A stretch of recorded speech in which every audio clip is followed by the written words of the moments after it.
In 1999, an article breaking down how to approach a game competitively was posted on a website called The Dojo, a popular Magic the Gathering hub for high-level discussion at the time. The article, titled Who's the Beatdown, was, as far as I can find anyway, the first time this concept was properly explored in a gaming space. Over the last 25 years, this idea has been adapted and applied to various games, including some Warhammer properties. While you may never have heard the term before, you likely have some level of understanding of the concept. If you don't, you'll find it very difficult to win games. You'll always be on the back foot, constantly responding to your opponent's decisions instead of setting the pace yourself. Or you might find that your opponent always has more damage than you. You charge in headlong, find that you lose all of your fights, and you're not really sure why. This is understanding who is the beatdown.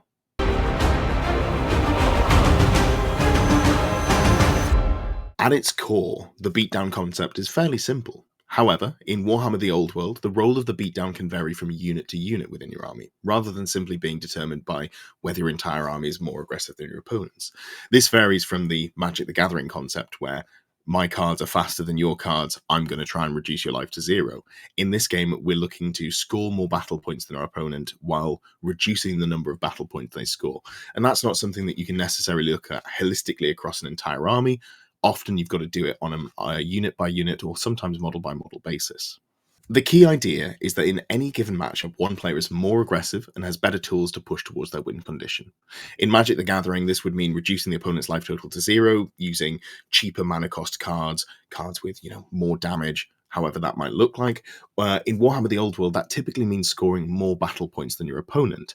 This might be done through scoring more by doing more damage, killing a lot of stuff, or reducing the amount of things that your opponent can score by killing, or somewhere in the middle, trying to kill more than your opponent while also limiting the amount that they can kill. And that's usually where a Warhammer army comes down. That's the sort of balanced approach that most lists are built around.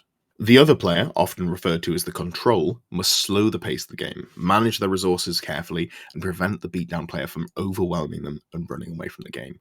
This can be used through having tankier units, staying out of charge ranges, using spells to, prevent people from charging, move block, defensive layering, all of these good things, or even using your units as sacrificial pieces to get the aggressive unit out of the way. If your opponent's got a frenzied unit and you're playing the control, you want to make sure they're out of the way. You can feed a less important unit to it, have it angled at a certain, advantageous angle to you, so that when your opponent does overrun, they shoot past your unit, they're not going to be able to do anything on their next turn, and it takes them 2 or maybe even 3 turns to get back into a useful place in the game.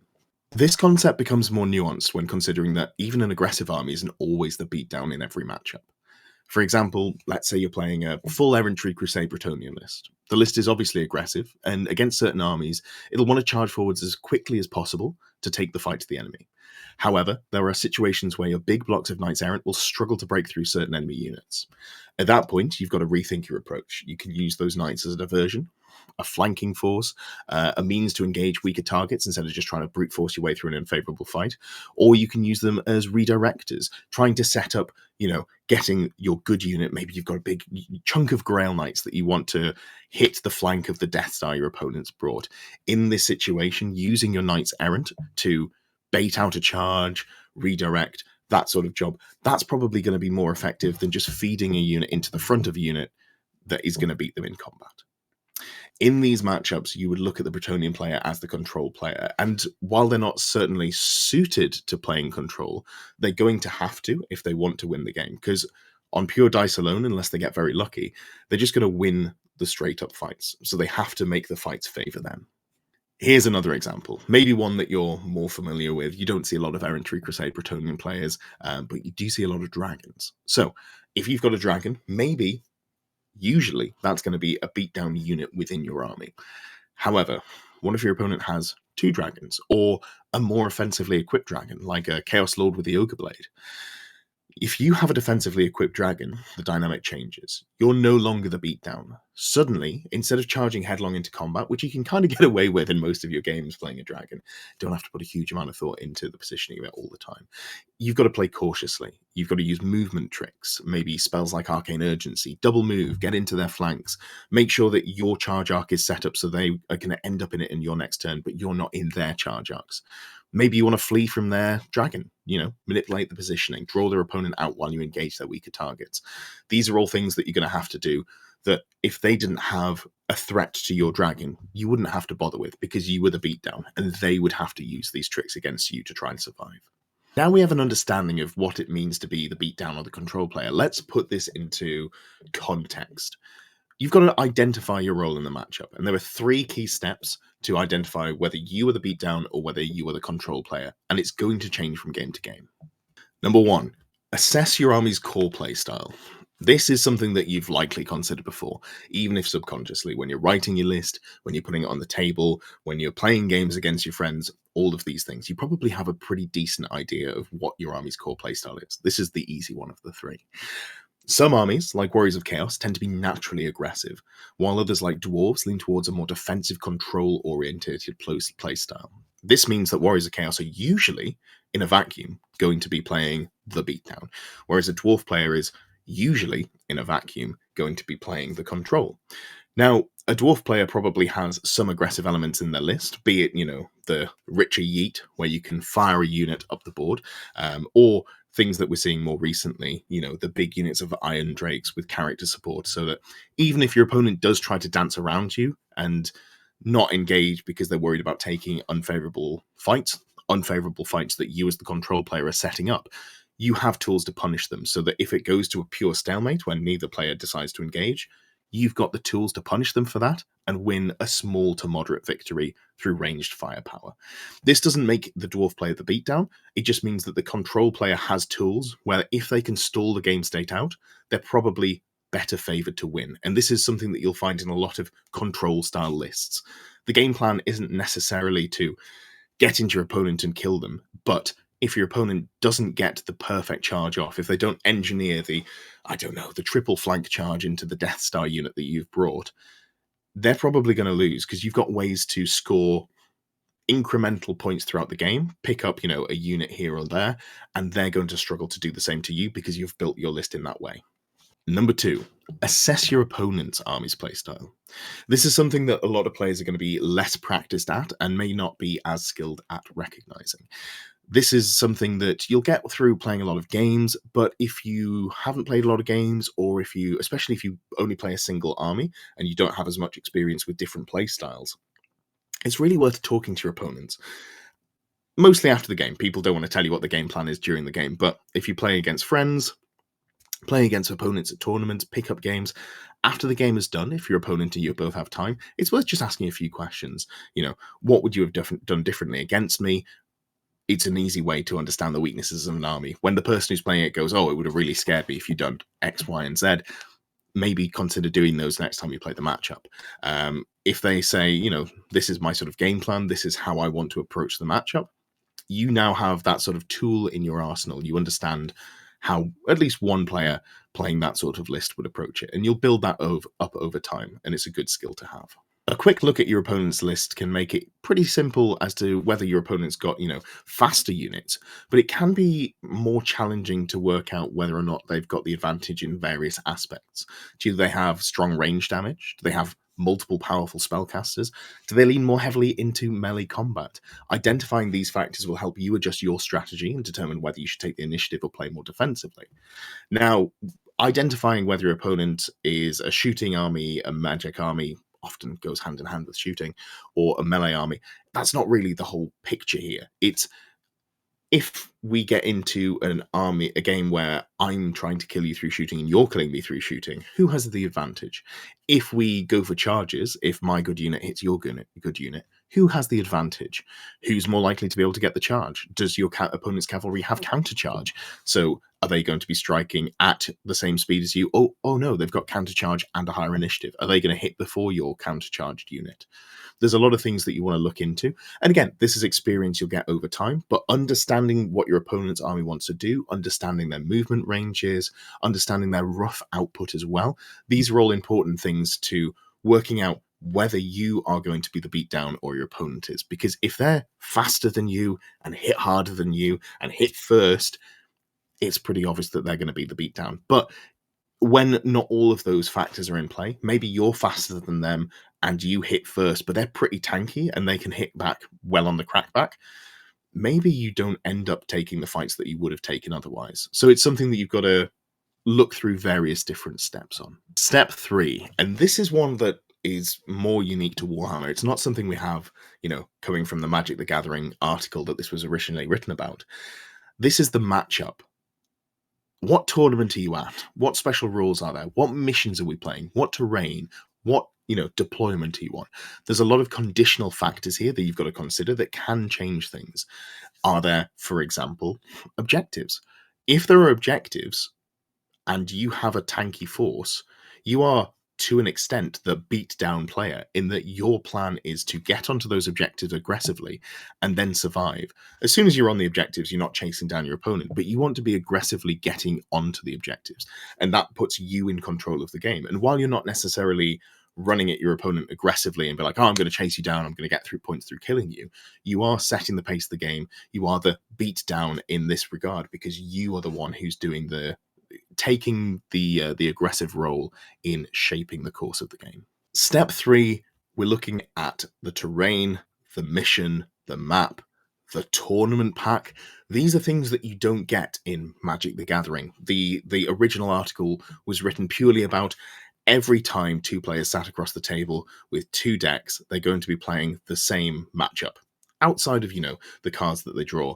But the random element in this format that we're talking about is, which mission are you on? What's the terrain pack? Are there objectives that you've got to hold? Because that changes things massively. A couple of examples. If you are a slower, tankier list, but there are lots of objectives on the board, and you know that if you can hold the objectives for the entire game, you're probably going to win on those points alone, and you don't even have to kill any of your opponent's models. To an extent, you become the beatdown player because you are driving the pace of the game. You're not aggressively charging into your opponent, but you are, aggressively getting onto the objectives and then staying there and defending that position. You could argue that your role changes throughout the game. At the start of the game, you're the beatdown. As soon as you're on the objectives, you become the control because you've got to protect them. But if you're just holistically looking at it, I would argue that you're driving the pace of the game. You are the beatdown player in this situation. A great example, not of an objective-based beatdown control matchup, but a terrain matchup changing things. I played a few rounds of a tournament where, obviously, as it stands at the moment, Games Workshop say you can't put any terrain within 12 inches of the center of the board. I don't love or hate this, but it does mean that aggressive armies can usually get away with what they want to do. You can deploy in the line, you can full send forwards, turn 2, you're probably getting a charge, unless your opponent's managed to do some sort of shenanigans. However, if you were playing at a terrain format where there was more terrain, it was in the middle of the board, you might find it more difficult to move around. And I played a couple of rounds of a tournament where I was playing a Heralds of Darkness list with a full cavalry bus and then a couple of chariots as well. Everything, if I get the charge into most units with my buffed unit of cavalry or either of my fairly fighty characters on a Chaos Chosen Chariot with countercharge, that means that I'm going to be winning those fights. I want to get the combats in. So you'd expect me to be the beatdown. However, there was a real difficulty I found getting around the map because there's a lot of terrain blocking. I didn't have any fly, so I had to respect the difficult and dangerous terrain. If I went through any dangerous terrain, I was losing a couple of knights a turn, which is a very pricey payment just to be positioning around the map. And also, as we all know, if you're charging out of difficult or charging into difficult terrain, you're probably not making the charge. Taking the lowest of 2d6 is pretty punishing, and it's not something that you can get around as a melee army all that well. So I found that despite having a cavalry bus that was going to be buffed with demonology, a Chaos Lord, and an aspiring champion BSB, all with triple saves, that wasn't actually going to be winning me games aggressively. I didn't have the tools to get into combat because I was stuck behind terrain. I didn't have any fly. I was limited to charge arcs. So when I was playing against opponents, they were able to get the drop on me, which was not something I was expecting with that list. And I had to alter how I played because I knew that I wasn't going to be getting the charges. And if my opponent's getting the charges on me, and sure, I have countercharge on the chariots, but I don't on the big knight bus. If you charge my big knight bus, instead of having 2 attacks at strength 7 AP3 each, I'm down to having one attack at strength 4 AP1. That's a pretty big downside. My lancers won't be kicking in. I won't have my offensive spells because they only last until the end of the turn. So I'm now playing a list that's very designed to be an aggressive list, the Beatdown, and I have to play it as a control player and respect the charge arcs. And that's a lot more difficult to do. Let's talk a couple of examples. Here is pretty obviously a game versus Beastmen versus Wood Elves. And I think most of us are going to look at this game and understand that in this game, the beatdown player is the Beastmen. The Beastmen are going to go forwards as fast as possible, try and get into combat, and the Wood Elves have to use their superior movement ability to try and dance around the edges, prevent them from getting in, using their, tree singing, for example, and pick off as many points as they can around the outside. So just to very quickly show how, the Beastmen's turn 1 goes, they full send forward. This is exactly what you'd expect to see from a beatdown versus control army. As we go through the game, and we don't need to play it through, you can see that instead of being in front of the Beastman player, the beatdown, the control player, the Wood Elf, tries to get around the sides, tries to prevent the beatdown player from taking the tempo of the game, and just, takes as long as they can to make sure they're not throwing away points, trying to score as many points as possible. Here's a quick example of two armies that realistically can be looked at as the beatdown. I was playing a test game against one of my friends who was testing out a full Errantry Crusade list. The list didn't end up working the way that they wanted, and that's fine. Part of, developing competitive lists is running through, finding, testing whether things work, going back to the drawing board. But this list is a big bus of Grail Knights, souped up with defensive, they've got a prophetess in there, there's a couple of offensive characters in there as well. And then the core's filled with Knights Errant. This is in the Errantry Crusade list, which means that everything has Impetuous anyway. But you do get, I believe, an extra inch of movement on the charge range there. They also have unlockable items.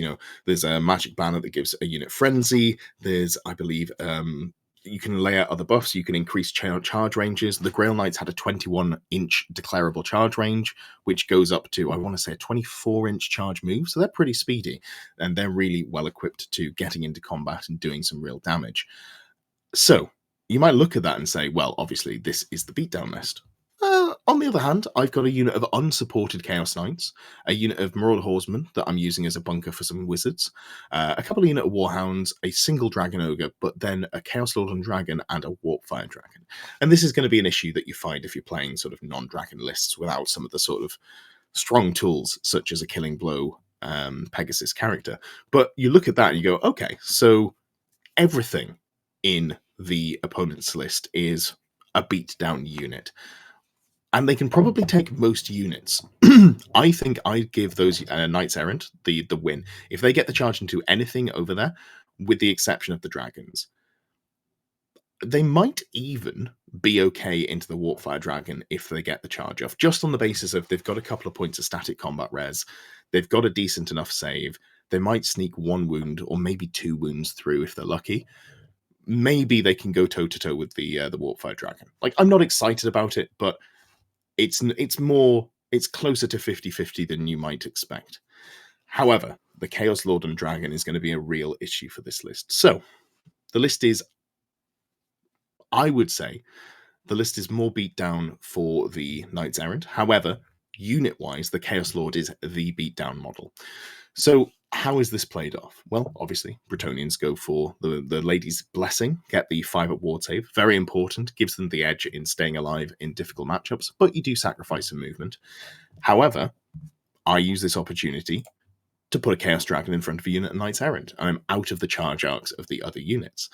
So this pretty much shuts down the game. I think, realistically, this is the point where we go, okay, we could realistically re-rack, and we did end up calling it pretty early on in testing. But this is an example of a unit changing the pace of the game. The beatdown list that I'm facing against is now unable to deal with the Chaos Lord. Obviously, they can challenge it out, but realistically, all that means is I'm going to kill it either on my turn or, on my opponent's next turn.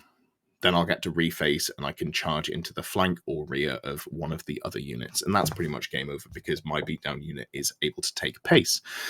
How would the control player deal with this? Well, I would say the main thing would be to have more overlapping charge arcs. That would be the best way to deal with it for a control player. But that's something that you wouldn't necessarily do unless you understand you're the control player. And that's why it's important to go into these games knowing that you are, the control player, or you have to respect a certain unit, understand what the threat ranges are, understand what your opponent's game plan is likely going to be. Your games aren't always going to be melee versus melee or melee versus shooting, so it might not be immediately obvious. This is a Wood Elf versus Dwarf game, and in this game, this is pre-Pillar of Fire nerf, so it's not a fair game. I think we all know how this game is going to go. It's going to be very easy for the Wood Elf player to pick off the Dwarves. However, it probably puts the Dwarf player in the position of having to be the beatdown, because in a stalemate, when neither player overcommits their forces, the Wood Elf player just wins. Pillar of Fire picks up plenty of points. There are Doomseekers on the side of the Dwarf player. As long as the Wood Elf player doesn't kill the Doomseekers, they've got the points advantage already. They can maybe pick up those gyros nice and easy and just start the game off with a points advantage and not give up any units. So the Dwarf player has to play quite aggressively, which is what they do. You can see here, turn 1, sending forwards the Copters. The Wood Elf player starts casting some spells, Copters go forwards again, and the Wood Elf player wins here by picking off all of the aggressive units. Understanding whether you're the beatdown or the control doesn't necessarily mean that you're guaranteed to win. It just means that you understand how to play in a way that you're going to win. And the Dwarf player did a good job in this game of identifying the win condition and trying to go for it. Maybe they should have even been more aggressive. The Rangers here, you can see, just stood in the trees and the hill at the back of the board. Maybe they should have come forwards or gone further backwards. One of the two. Either move not towards the pillar, but move towards trying to be more aggressive, which is difficult when your legs are super short, or just move so far away that the pillars take longer to reach them. Because as you can see here, they do just chip away, chip away, chip away, and get more done there. But this is a ranged matchup where the Dwarf player has to be the beatdown, because if they're not, they're going to lose if both take a control line of play. Thank you for watching. Thank you for getting to the end of the video. If you've reached this point and you haven't already, I would really appreciate a like, a comment, a subscription if you haven't done those things. It just helps me get seen by more people, boost me up in the algorithm, all of the stuff that the YouTubers do like to say. If you would like to support me in my goal to become a full-time YouTuber, I would absolutely appreciate that. You can become a member below. There are various perks to those, name at the end of the videos, all that good stuff, but it also unlocks some VIP areas in Discord if you become a Longbeard or Ground Knight tier supporter. Those VIP sections are the only parts that are locked away in Discord. You don't have to be a member to join the Discord. I'd recommend that you should. We've got about 450, 500 people on there. It's a great place for discussion, a lot of fun. I do try and chime in as much as possible. And it's also where the Fix My List show lists are put, and also if you are one of the Grail Knight or Longbeard tier supporters, where you participate in choosing which list I play in the monthly Pick My List series.